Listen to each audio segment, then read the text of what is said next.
اللهم صل على محمد وآل محمد. اعوذ باللہ من الشیطان الرجیم. بسم اللہ الرحمن الرحیم. اسلام کی عظیم ترین خاتون جناب خدیجہ، جو حالات زندگی ان کے ہیں اس کے اعتبار سے اگر اندازہ کرے کبھی اور غور و فکر کرے تو عجیب حیرانی ہوتی ہے کہ کیا عظیم مرتبے کی یہ خاتون تھی. اس لیے کہ بعد میں جو قربانیاں انہوں نے پیش کی ہیں، انسان کی عقل حیران ہو جاتی ہے کہ کیسے ایسا ممکن ہو سکتا ہے کہ اپنا سب کچھ پیغمبر کی خدمت میں پیش کر کے ہر چیز کی قربانی دے دے. اگر ان کی ابتدائی زندگی کا احاطہ کیا جائے تو عربوں کے یہاں عورتوں میں کم از کم اتنی آزادی تھی. عربوں کے یہاں عورتوں کے حوالے سے مغرب والوں کے مقابلے میں ماحول بہتر تھا. عورتوں کو انہوں نے بہت اچھی آزادی دی ہوئی تھی. مغرب میں اس زمانے میں بڑی سخت قسم کی پابندیاں تھیں. تو جو آزادی عورتوں کو دی ہوئی تھی، اس آزادی کا کتنا اچھا طریقہ انہوں نے استعمال کیا اور کتنے اچھی طریقے سے اپنے بزنس کو ایکسپینڈ کیا کہ پورا بزنس ایمپائر انہوں نے کھڑا کر دیا. اور جناب خدیجہ کے بزنس ایمپائر کے حوالے سے اتنا لوگوں کے ذہنوں میں رش تھا اور اتنا لگاؤ تھا کہ بڑے بڑے لوگ جناب خدیجہ سے کام کرنا چاہتے تھے، ان کے ساتھ مل کے بزنس پارٹنر بننا چاہتے تھے یا ان کے ساتھ مل کر بزنس کرنا چاہتے تھے. اتنا شاندار انہوں نے اپنا بزنس پھیلایا ہوا تھا کہ بڑے بڑے دانشمند مرد حضرات وہ کام نہیں کر سکے تھے جو ایک عورت کر گئی تھی. تو اس سے اندازہ ہوتا ہے کہ ان کی دانشمندی، ان کا شعور، ان کی فکر کتنی بلند تھی کہ بڑے بڑے مرد اس منزل تک نہیں پہنچ سکتے تھے جس منزل تک یہ پہنچ گئی تھی. اچھا، اب یہ سارا انہوں نے جو بزنس ایکسپینڈ کیا تھا، اس میں مکہ میں ایک شخص ایسا آ جاتا ہے کہ جس کا نام صادق و امین مشہور ہو جاتا ہے. ابھی پیغمبر نے اپنی رسالت کا اعلان نہیں کیا ہے، ابھی تقریباً 20-25 سال کے درمیان کی عمر ہے ان کی، مگر اس 20-25 سال کے درمیان کی عمر میں ہی ان کی صداقت اتنی چرچا حاصل کر گئی اور اتنی مشہور ہو گئی کہ جہاں کہیں بھی ان کے بارے میں بات ہوتی تھی، یہ بات ضرور ہوتی تھی کہ بڑی صداقت رکھنے والا شخص ہے، بڑا ہی دیانتدار اور امین شخص ہے. اچھا، بزنس مین افراد کو ایسے افراد کی بڑی ضرورت ہوتی ہے کہ جن پر یہ بھروسہ کر سکیں اور اپنا سرمایہ ان کے سپرد کر سکیں. بزنس مین افراد کے لیے یہ بڑے کام کے لوگ ہوتے ہیں کہ جن کے بارے میں یہ اطمینان ہو جائے کہ اگر میں ان کے سپرد اپنا انویسٹمنٹ کروں تو یہ میرا انویسٹمنٹ ضرور مجھے واپس لوٹائیں گے، اگر پروفٹ نہ لوٹائیں تو کم از کم انویسٹمنٹ میرا ضرور واپس لوٹائیں گے. تو جناب خدیجہ تک بھی یہ پیغام پہنچا تھا کہ یہ شخص ہے جو صادق و امین ہے، ان کی صداقت کے چرچے ساری دنیا میں. تو اب ایسی صورت میں ان کی خواہش تو تھی کہ جو بزنس کے لیے دوسرے گروپس کو بھیجا جاتا تھا جناب خدیجہ کی یعنی یہ بھی کوئی ایسا قافلہ لے کر جائیں اور یہ بھی کوئی بزنس کا بینیفٹ حاصل کریں اور بینیفٹ مجھے بھی دیں. لیکن اب یہاں دو طرح کی روایتیں. ایک روایت یہ ہے کہ جناب خدیجہ نے خود ان کو پیشکش کی، یعنی جناب ابو طالب کے ذریعے سے پیشکش ہوئی. اور دوسری روایت یہ کہ نہیں، جناب ابو طالب نے ایک پیغام بھجوایا جناب خدیجہ کے پاس کہ بھئی میرا بھتیجا بھی ہے، اگر تم اس سے چاہو تو اس کے ساتھ بھی کام کر سکتی. خلاصہ کچھ بھی ہوا، ڈیل طے ہو گئی کہ پیغمبر کو یہ ایک جاب دیں گی، ایک کام دیں گی ایسا کہ جس میں تجارتی قافلہ لے کر جانا ہوگا. اب عجیب بات یہ ہے کہ اتنی شعور رکھنے والی اور اتنی سوجھ بوجھ رکھنے والی خاتون تھی کہ عام طور پر جن لوگوں کے ساتھ اس کی ڈیل ہوتی تھی وہ جتنا کام کرتے تھے اتنا معاوضہ اس کو دیا جاتا تھا. لیکن جب پیغمبر کے ساتھ ڈیل ہوئی تو پیغمبر کو پہلے ہی سے جناب خدیجہ نے کہہ دیا تھا کہ میں جتنا دوسروں کو دیتی ہوں اس سے ڈبل آپ کو دوں گی، ڈبل پروفٹ میں آپ کو دوں گی. پیغمبر نے ٹھیک ہے، کوئی حرج نہیں. اب ایسی صورت میں جب یہ ڈیل طے ہو گئی، قافلہ گیا اور پیغمبر بھی جو تجارتی قافلہ لے کے گئے اس میں بہت زبردست قسم کا پروفٹ ہوا. وہ جب قافلہ لے کر آئے اور جو جناب خدیجہ کا غلام تھا اس نے قافلے کے سارے حالات بھی، سفر کے سارے حالات بھی بتائے، تو اس میں اور شوق بڑھ گیا جناب خدیجہ کا کہ اس شخص میں بڑا ٹیلنٹ ہے. اور کچھ باتیں ایسی بھی پتہ چلیں کہ جس سے اندازہ ہونے لگا کہ یہ حقیقتاً اللہ کے رسول ہیں اور مستقبل میں اپنی رسالت کا اعلان کرنے والے ہیں. چنانچہ شوق اور ولولہ بڑھتا چلا گیا. اچھا، جو بزنس کی بات تھی، اس بزنس کی بات میں جو پیغمبر کے ساتھ طے ہوا تھا، جتنا طے ہوا تھا یعنی ڈبل دینے کا طے ہوا تو جناب خدیجہ نے ڈبل دیا. اس کے اوپر بھی پیغمبر اسلام کو جناب خدیجہ نے اور پروفٹ کا کچھ حصہ دیا. ہاں روایتوں میں کچھ اس طرح سے ہے کہ پیغمبر نے وہ حصہ لیا نہیں, جتنی ڈیل ہوئی تھی فقط اتنا پیسہ لیا, باقی جناب خدیجہ کو واپس کر دیا کہ نہیں یہ میرا حق نہیں ہے, یہ میں نہیں لینا چاہتا. لیکن یہ سارے واقعات نے, ان سارے معاملات نے جناب خدیجہ کو اتنا متاثر کیا کہ جس کے بعد بحیثیت عورت ہوتے ہوئے بھی انہوں نے شادی کا پیغام بھجوایا.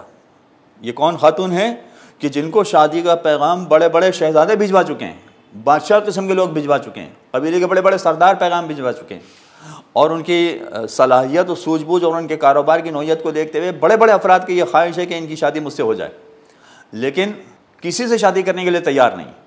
اور یہاں پیغمبر کی طرف معاملہ کیا ہے؟ بالکل الٹا معاملہ ہے کہ پیغمبر کو یہ شادی کا پیغام بھجوا رہی ہیں.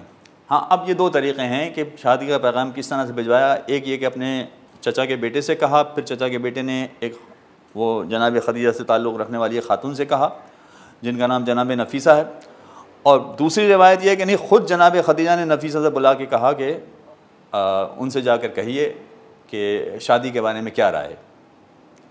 تو اب یہ اس طرح کی پلاننگ یہ بتاتی ہے ساری چیزیں کہ کتنی دانشمندی اور شعور کے ساتھ انہوں نے کام کیا ہے. خیر یہ خاتون آئی پیغمبر کے پاس اور کہا کہ آپ اس عمر کو پہنچ گئے ہیں اور اب تک آپ نے شادی نہیں کی, شادی کا کیا ارادہ ہے؟ تو اس نے عام طور پر چونکہ ایک ساتھ رہنے والے, ایک برادری میں, ایک قبیلے میں رہنے والے بات چیت کرنے میں ایک دوسرے سے جھجک محسوس نہیں کرتے ہیں, تو پیغمبر نے کہا کہ تم میرے حالات جانتے ہو کہ ان حالات کی وجہ سے ہمیں شادی نہیں کرنی.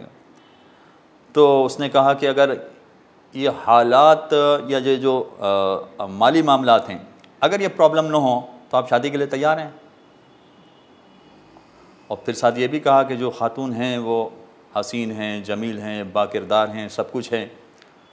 تو پھر پیغمبر نے پوچھا کون؟ تو اس نے نام لیا کہ خدیجہ. تو پیغمبر نے کہا کہ میرے راضی ہو جائیں گے میرے ساتھ شادی کرنے کے لیے, اس لیے کہ میرے پاس تو کچھ نہیں ہے, وہ تو ایک سرمایہ دار خاتون ہے. تو اس نے کہا کہ نہیں آپ فکر نہ کریں, انشاءاللہ معاملہ صحیح ہو جائے گا. چنانچہ بھیجا تو جناب خدیجہ ہی نہیں تھا. جب پیغمبر سے بات ہوئی تو پیغام لے جا کر پھر دوبارہ جناب خدیجہ کو بتا دیا اور معاملات طے ہو گئے اور شادی ہو گئی. یہ ساری زندگی جو جناب خدیجہ کی ہے یہ پورا ایک چیپٹر ہے. لیکن اس کے بعد شادی کے بعد جو چیپٹر ہے وہ بالکل مختلف چیپٹر ہے. وہ چیپٹر کیا ہے؟ اس میں اب پیغمبر کے ساتھ ساری زندگی یہ گزار رہی ہیں اور جیسا پیغمبر کہتے جا رہے ہیں ویسی زندگی اپنی بناتی جا رہی ہیں.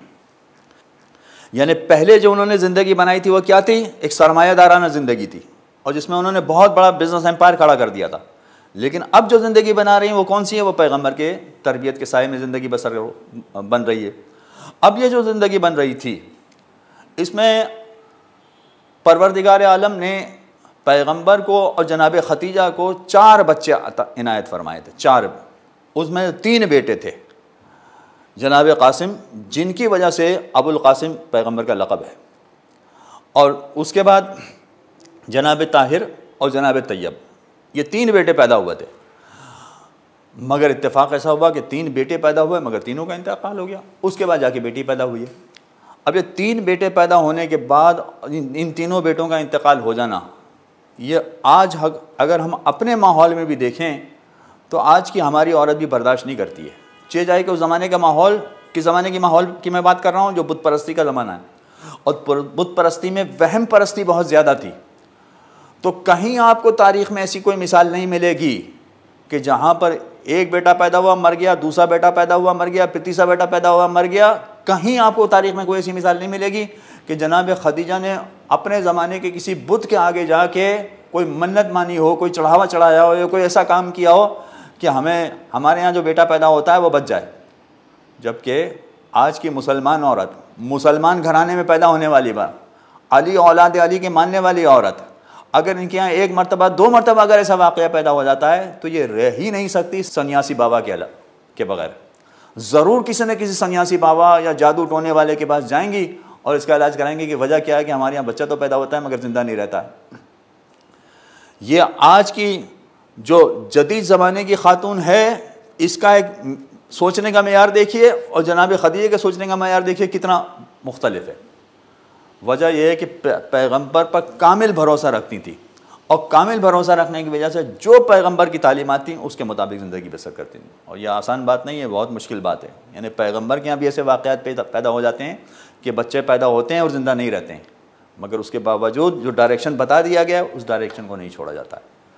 عزیزان گرامی، ہمارے یہاں یہ ساری جو باتیں بیان کی گئی ہیں، اس کے علاوہ ایک معیار ہے رسول کی زوجہ کو پرکھنے کا، کہ رسول کی زوجہ کا معیار کیا ہے. ایک معیار بتایا گیا ہے. کیا معیار خوش اخلاقی ہے؟ کیا معیار زیادہ عبادتیں ہیں؟ کیا معیار لوگوں کے ساتھ اچھی ڈیلنگ ہے؟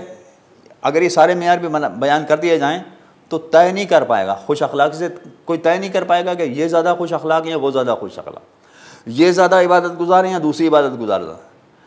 مگر ایک بالکل کھلا ہوا معیار ہمارے یہاں اہل بیت نے بیان کیا ہے. وہ کھلا ہوا معیار کیا ہے کہ معصوم ہستیاں جب کوئی ان کو مناسب بیوی مل جاتی ہے تو دوسری شادی نہیں کرتے ہیں. یہ سب سے بڑا معیار ہے ہمارے یہاں کسی زوجہ کے بلند مرتبہ ہونے کا، بلند مقام ہونے کا. اور یہ بات پیغمبر نے بھی اپنی زندگی میں ثابت کی اور اس کے بعد امیر المومنین نے بھی اپنی زندگی میں بالکل یہی چیز ثابت کی ہے. مگر یاد رکھیے کہ یہ بات میں معصوم کے حوالے سے کہہ رہا ہوں، غیر معصوم کی بات نہیں ہے. اور ان کے پرکھنے کا ایک عجیب معیار ہوتا ہے، ایک الگ طریقہ کار ہوتا ہے. تو جناب خدیجہ کا مرتبہ اور مقام اتنا بلند ہے، باوجود اس کے کہ معصوم نہیں ہیں، معصومہ نہیں ہیں، مگر اس کے باوجود اتنا بلند مقام ہے کہ پیغمبر کے ساتھ ان کی شادی تقریباً 25 برس رہی ہے، مگر 25 برس میں کوئی شادی اللہ کے رسول نے دوسری نہیں کی ہے. اور بعد میں ہم دیکھتے ہیں کہ ایک کے بعد ایک کئی شادیاں پیغمبر نے کی ہیں، جس سے بھی اندازہ ہوتا ہے کہ ان ازواج کا مقام اور جناب خدیجہ کے مقام میں کتنا بڑا فرق ہے. وصلی اللہ علی محمد و آلہ الطاہرین. اللهم صل على محمد وآل محمد.